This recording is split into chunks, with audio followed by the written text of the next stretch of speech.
मेरी दादी ने परसों मेरी अम्मी के बारे में झूठ कहा मुझसे।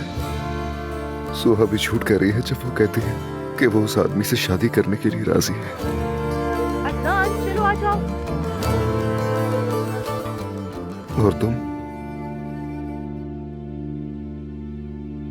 तुमने भी मुझसे झूठ बोला। मैंने तुमसे कभी झूठ नहीं बोला। चलो बेटा आ जाओ, बस बहुत खेल लिया तुमने।